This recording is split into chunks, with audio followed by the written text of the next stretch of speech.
4 રાતના 8 પર વાલા હારે જેને નેહ લાગી ગયો છે, 8 પર વળંભા મારા ઉરમાં બીજી વાલી ન લાગે વાત. બીજી વાત કઈ તો બીજી એક માયાની જ વાત હોય, બીજી કોઈ હોય નહીં.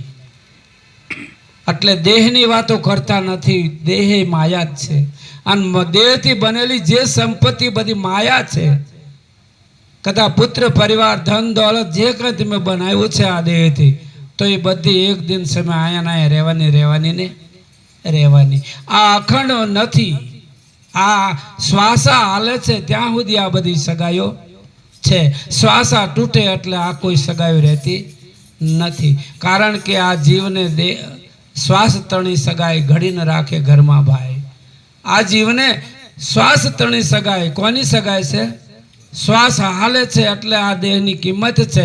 અને આજ ઘડી આ શ્વાસ ન હાલે એટલે આની કોઈ કિંમત નહીં. કરોડો રૂપિયા રોજ કમાતો હોય, એકનો એક છોકરો હોય તો એમ કે આને બહાર કાઢો હવે કે રાખે કે 6 મહિના 12 મહિના રહેવા દો, રોજ કરોડો રૂપિયા લાવતો હતો, રાખતા નથી. એટલે કહેવાય કે આ દેહને જીવ શ્વાસ તણી સગાઈ, આ જીવને શ્વાસ તણી સગાઈ ઘરમાં ઘડીને રખે ભાઈ.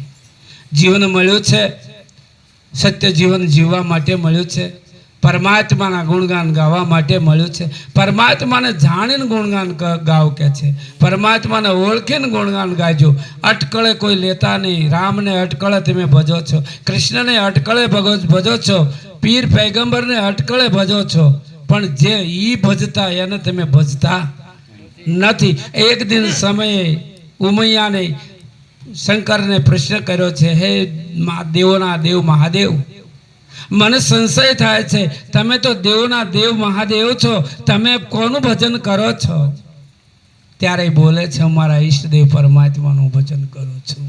કોનું ભજન કરું છું? મારા ઈષ્ટદેવ પરમાત્માનું. આપણે એનું ભજન કરીએ અને એ બીજાનું ભજન કરે છે.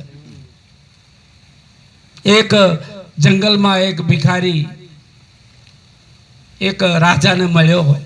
ભિખારીએ એમ કીધું કે રાજાને કે પાણી પાયું એટલે રાજાને આનંદમાં આવીને કે આવજે કે તું તને ધનવાન બનાવી દઈશ. તો રાજા આગળ ભિખારી જાય છે. તો રાજા મંદિરની અંદર ભીખ માગે છે. રાજા મંદિરની અંદર હાથ જોડીને ભીખ માગે છે. ભિખારી જોઈ ગયો આ બીજા આગળ ભીખ માગે, મારે આની આગળ શું ભીખ માગી? કે શું કે છે? શું કે છે? આ બીજા આગળ ભીખ માગે છે, મારે એની આગળ શું ભીખ માગવી? તો જેને તમે પછી તો ઓલો આમ જાગૃત થઈ ગયો, તે આવ્યો કે તો બસ તરત નીકળી ગયો. તો કે કેમ? તો કે તમે જેની આગળ માગો ને એની આગળ હું માગી લઈશ. કે હું કીધું તમે જેની આગળ માગો છો ને એની આગળ હું માગી લઈશ, તમે મને શું હાલતા? કે વિચારવા જેવી વાત છે.